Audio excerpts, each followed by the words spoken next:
एक ऐसा राज जो तीन दिलों को जोड़ता है, एक वादा जो खून से लिखा गया और एक सच जो सब कुछ बदल देगा। जानिए क्या हुआ जब हैदर ने सज्जावल का राज जान लिया और दोनों भाइयों के बीच पुरानी दुश्मनी ने नई शक्ल अख्तियार कर ली।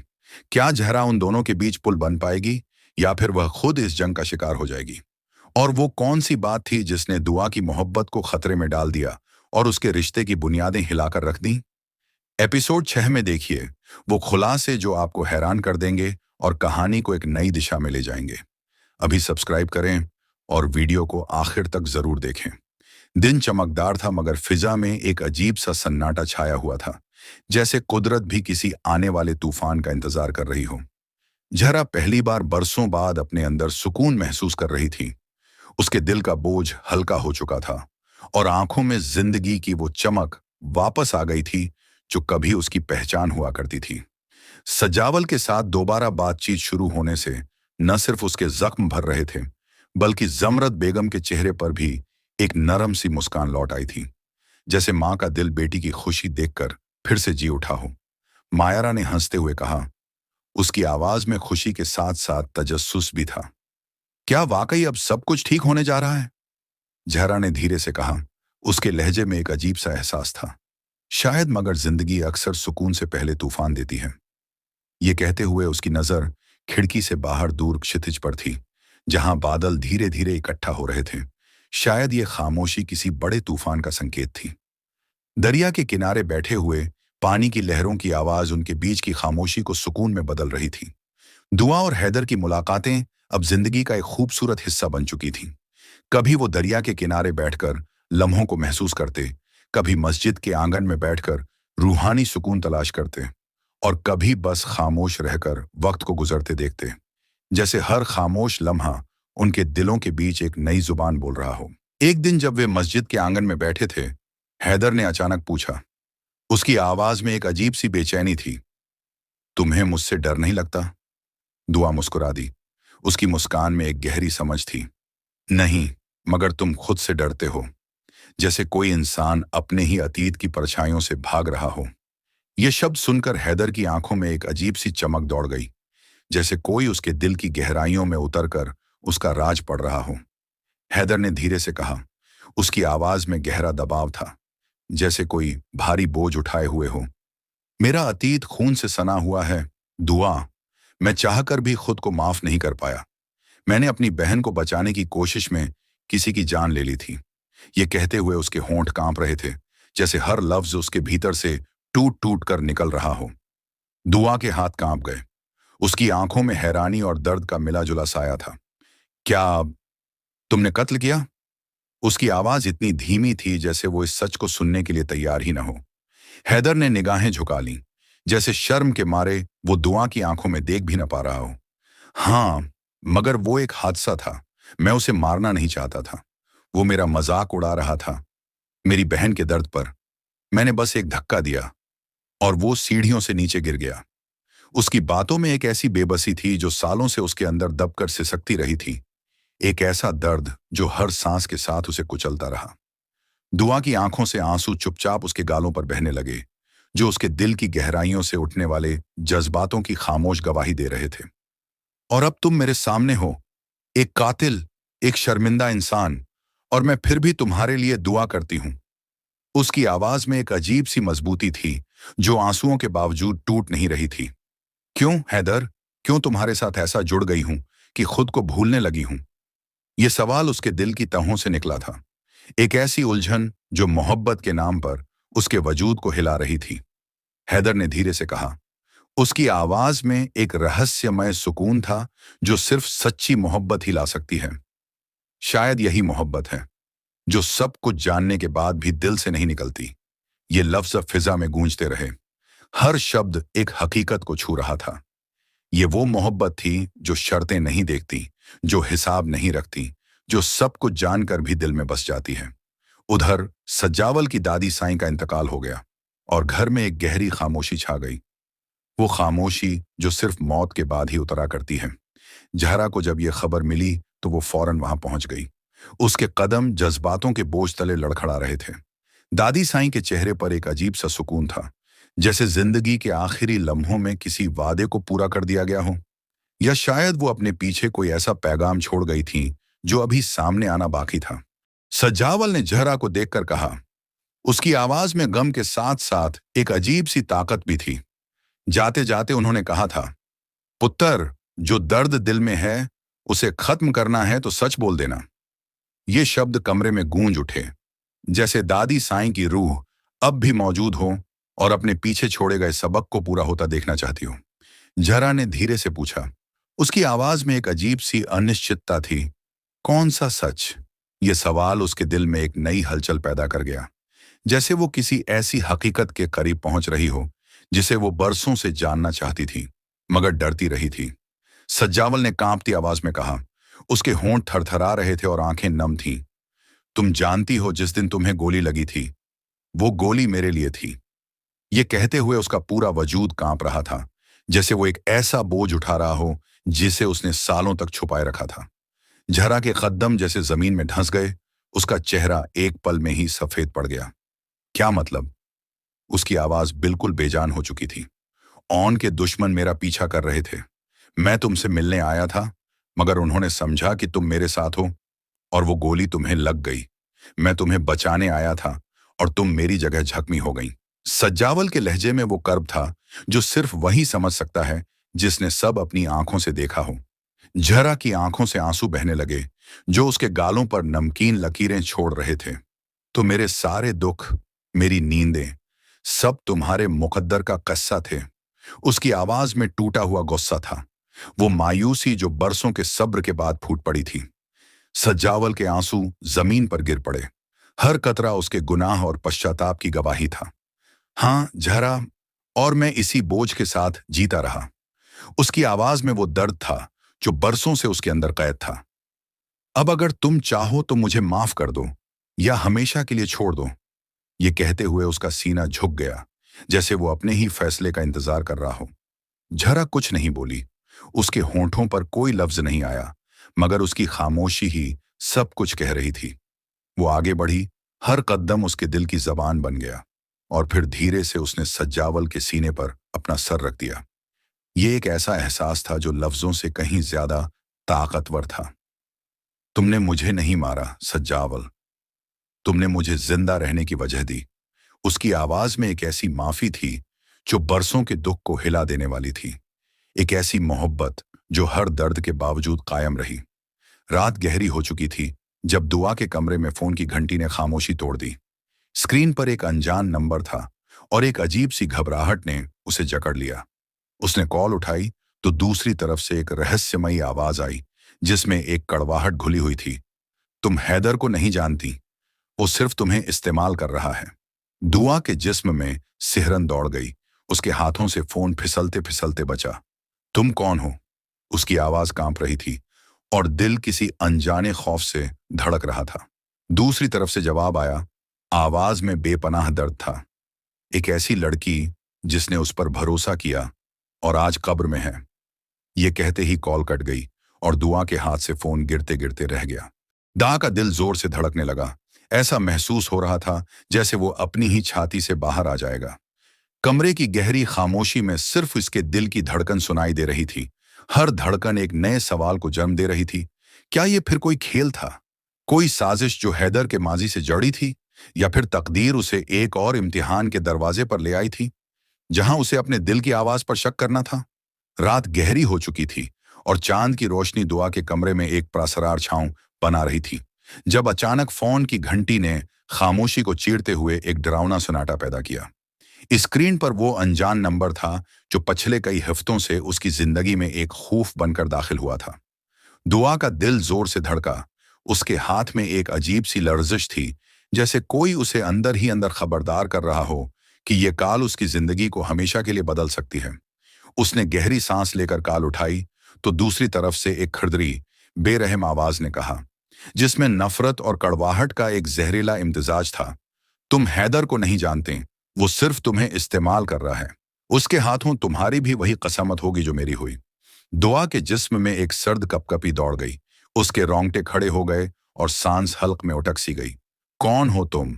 उसकी आवाज लर्ज रही थी और उसे अपने होंठों पर खौफ की नमकें महसूस हो रही थी। दूसरी तरफ से जवाब आया। आवाज में एक ऐसा दुख था जो वक्त के साथ और गहरा हो गया था। एक ऐसी लड़की जिसने उस पर यकीन किया, उसके झूठे वादों पर एतबार किया, और आज कब्र में है। तुम उसके अगले शिकार हो, तुम्हें बच जाना चाहिए। ये अल्फाज सुनते ही काल बंद हो गई और दुआ के हाथ से फोन नीचे गड़ते गड़ते बचा। मगर उसका दिल अब एक तूफान बन चुका था। दा का दिल जोर से धड़कने लगा। ऐसा महसूस हो रहा था जैसे वो अपनी ही छाती से बाहर आ जाएगा। कमरे की गहरी खामोशी में सिर्फ उसके दिल की धड़कन सुनाई दे रही थी। हर धड़कन एक नए खौफ को जन्म दे रही थी। क्या ये फिर कोई खेल था? कोई ऐसी साजिश जो हैदर के माजी से जड़ी थी और अब उसकी मौजूदा जिंदगी को तबाह करने पर तली हुई थी? या फिर तकदीर उसे एक और इम्तिहान के दरवाजे पर ले आई थी, जहां उसे अपने दिल की आवाज पर शक करना था और अपनी मोहब्बत के इंतखाब को परखना था? यह पुरअसरार काल हैदर के बारे में उसके जहन में मौजूद हर यकीन को मुतजलजल कर रही थी, और वो अब उस कशमकश में थी कि क्या वो अपने दिल की सुने या उस अनजाने खतरे से डरकर पीछे हट जाए। दूसरी तरफ हैदर का फोन एक खौफनाक इर्तियाश के साथ बजा। स्क्रीन पर एक अनजान नंबर से आया हुआ पैगाम था जो इसकी आंखों में आग लगा गया। तुम्हारा माजी तुम्हारा पीछा छोड़ने वाला नहीं, वो लौट आया है। सजाविल मीर। ये अल्फाज पढ़ते ही हैदर का चेहरा फौरन ही पथराया हुआ महसूस हुआ। उसकी सांसें रकसी गईं और हवा में एक जहरीला सुनाटा फैल गया। हैदर ने फोन को इस तरह मजबूती से थामा जैसे वो उसे कुचलना चाहता हो। उसकी अंगलियां सफेद हो चुकी थीं और आंखों में एक पुराना गुस्सा दोबारा जिंदा हो गया था। सजाविल मीर। उसने आहिस्ता से यह नाम दोहराया। हर हर्फ उसके दिल में एक जहरीला खार बनकर चब रहा था। ये नाम जैसे किसी पुरानी आग को दोबारा दहका गया हो। एक ऐसी आग जो बरसों से उसके अंदर सलग रही थी और अब अचानक भड़क उठी थी। उसने खिड़की से बाहर देखा। रात की स्याही उसकी आंखों में अक्स अंदाज हो रही थी और जेरलब कहा, तो यह कहानी अभी खत्म नहीं हुई। उसके अल्फाज में एक अजीब सा अज़्म था, एक ऐसी लहर जो उसे बता रही थी कि अब वो माजी से भाग नहीं सकता, बल्कि उसका सामना करना होगा। सजाविल मीर का नाम उसकी जिंदगी में एक नए तूफान का पेश खेमा था, और हैदर जानता था कि अब वो सिर्फ एक ही रास्ता अख्तियार कर सकता है, सच्चाई का रास्ता, चाहे वो कितना ही खतरनाक और दर्दनाक क्यों ना हो। सुबह के 8:30 बज रहे थे और हिस्पताल के कमरे में धूप की किरणें दीवारों पर नाच रही थीं, मगर जहरा का दिल इन रोशनियों में भी कहीं दौर भटक रहा था। वो जस्मानी तौर तो हिस्पताल में थी, मगर उसकी रूह कल रात सजाविल के एतराफ के बाद जैसे एक नई दुनिया में दाखिल हो चुकी थी। इस एतराफ ने न सिर्फ उसके माजी के जख्म हरे किए थे, बल्कि उसकी पूरी एग्जिस्टेंस को ही बदल कर रख दिया था। अब वो न गुस्से में थी, न शकवे में, बस एक खामोश सी तस्लीम उसके दिल में उतर गई थी, जैसे कोई पुराना जंग खत्म हो गया हो और अब सिर्फ सच्चाई का सुकून बाकी रह गया हो। उसी दौरान उसके मोबाइल की घंटी ने खामोशी तोड़ी। स्क्रीन पर नंबर अनजाना था, मगर किसी वजह से उसे महसूस हुआ जैसे ये काल उसकी जिंदगी में एक नया मोड़ लेकर आएगी। जहरा ने काल उठाई। उसकी आवाज में एक हल्की सी लर्जिश थी। हेलो। दूसरी तरफ से एक भारी मगर मानस आवाज आई, ऐसी आवाज जिसमें अख्तियार और तजुर्बे का वजनी इम्तिजाज था। डॉक्टर जहरा, मैं हैदर यूसुफ जई हूं। आपको एक मरीज के बारे में बात करनी है। ये नाम सुनते ही जहरा के जिस्म में एक अजीब सी बरक दौड़ गई, जैसे कोई पुराना राज अब खुलने वाला था, और उसे महसूस हुआ कि यह महज एक मरीज के बारे में बात नहीं, बल्कि उसकी अपनी जिंदगी के एक नए बाब का आगाज था। जहरा चौंक कर सीधी बैठ गई। उसकी आवाज में हैरत और तजस्सुस का अजीब इम्तिजाज था। जी, बोलिए। उसके दिल की धड़कनें तेज हो गई थीं, जैसे कोई अंदर से उसे खबरदार कर रहा हो कि आने वाली बात उसकी जिंदगी बदल देगी। नाम सजाविल मीर। ये नाम सुनते ही जहरा के हाथ से मोबाइल छोड़ते छोड़ते बचा। इसकी अंगलियां बेजान सी हो गईं और चेहरा फुक होकर रह गया। क्या कहा आपने? इसकी आवाज में एक बेयकीनी थी, जैसे वो अपने ही कानों पर यकीन नहीं कर पा रही थी। ये नाम उसके लिए सिर्फ एक नाम नहीं था, बल्कि उसकी जिंदगी की पूरी कहानी थी। वो एक केस में मतलूब है और हमें यकीन है कि आप उसे जानती हैं। हैदर यूसुफ जई की आवाज में एक बेरहम हकीकत थी जो जहरा के दिल में चभ रही थी। जहरा के लब कपकपाए। इसकी आंखों में फौरी तौर पर सजावल के दिफा का जज्बा जाग उठा। वो मुजरिम नहीं है, सर, इसके अल्फाज में एक अजीब सी मजबूती थी जो मोहब्बत और वफा से पैदा होती थी। है, ये फैसला अदालत करेगी, आपसे कल मिलना होगा। काल बंद हुई, मगर ज़हरा के कानों में हैदर यूसुफ जई के अल्फाज गूंजते रहे। उसने अपना दिल थामा, जैसे वो उसे सीने से बाहर आता महसूस हो रहा हो। क्या किस्मत फिर वही खेल खेलने जा रही थी जिससे वो बेमुश्किल निकली थी? क्या ये चक्कर दोबारा शुरू हो रहा था?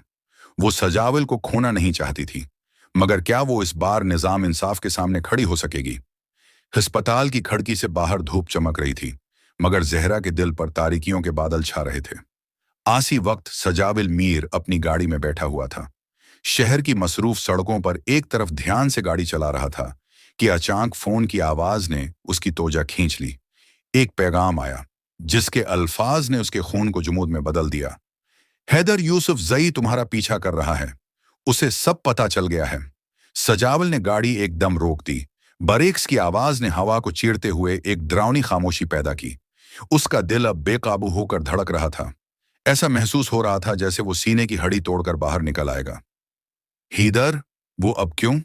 उसके जहन में ये सवाल गर्दिश करने लगा, और माजी के वो जख्म जो वक्त के साथ भर चुके थे एक बार फिर से ताजा हो गए, जैसे कोई हाथ उन्हें दोबारा चीर रहा हो। उसने याद किया 6 साल पहले का वो दिन, जब वो और हैदर एक ही घर के आंगन में खेलते थे, एक ही छत के नीचे सोते थे और एक ही दस्तरखान पर खाना खाते थे। हैदर यूसुफ जई, इसका सोतेला भाई, जिसके साथ उसने बचपन के वो दिन गुजारे थे जो आज भी उसकी यादों में ताजा थे। वो वक्त कितना खूबसूरत था जब वो भाइयों की तरह जिंदगी गुजार रहे थे। मगर फिर क्या हुआ कि रास्ते जदा हो गए, मोहब्बतें दुश्मनियों में बदल गईं, और अब वो एक दूसरे के लिए खतरा बन चुके थे। सजावल की आंखों में 6 साल पहले के वो मंजर ताजा हो गए, और उसे एहसास हुआ कि माजी कभी मरता नहीं, बस इंतजार करता है कि मुनासिब मौका पाकर दोबारा जिंदा हो जाए। हाँ, वो दोनों एक ही बाप की औलाद थे, मगर किस्मत ने उन्हें दो मुख्तलिफ दुनियाओं में फेंक दिया था। एक माँ की मोहब्बत से महरूम, जिसके दिल में मोहब्बत की कमी ने उसे एक परासरार और तन्हा इंसान बना दिया था। दूसरे के दिल में नफरत के बीज बोए गए, जो वक्त के साथ साथ फले फूले और अब एक जंगल बन चुके थे। सजावल ने गाड़ी का शीशा नीचे किया और ताजा हुआ कि झोंके को अपने चेहरे से टुकड़ाते हुए आंखें बंद कर लें। उसे अपने बचपन के वो दिन याद आए जब वो और हैदर एक ही आंगन में खेलते थे, एक ही दरख्त के नीचे बैठकर कहानियां सुनते थे। कभी वो एक दूसरे के सहारे थे, मगर फिर क्या हुआ कि रास्ते जदा हो गए। किसने उनकी मोहब्बत को नफरत में बदला? किसने उनके दरमियान वो खलीज डाली जो वक्त गुजरने के साथ और गहरी होती चली गई? उसे अपनी सुतीली माँ की वो बातें याद आएं जो उसने हैदर के कान भरे थे, वो झूठ जो उसके और उसके भाई के दरमियान दीवार बन गए। और फिर वो दिन आया जब हैदर ने घर छोड़ दिया और सजावल तन्हा रह गया, एक ऐसी तन्हाई जो उसकी रूह में उतर गई। अब जबकि हैदर उसका पीछा कर रहा था, सजावल को महसूस हुआ जैसे तारीख खुद को दोहरा रही हो। क्या ये उनकी आखिरी मुलाकात होगी, या फिर ये मौका होगा इन तमाम गलत फहमियों को दौर करने का जो बरसों से उनके दरमियान हायल थीं? ददुआ को इस वक्त सच का जरा भी अंदाजा न था। वो सिर्फ ये जानती थी कि उसके दिल में एक तूफान बरपा है जो उसे अंदर ही अंदर खाए जा रहा था।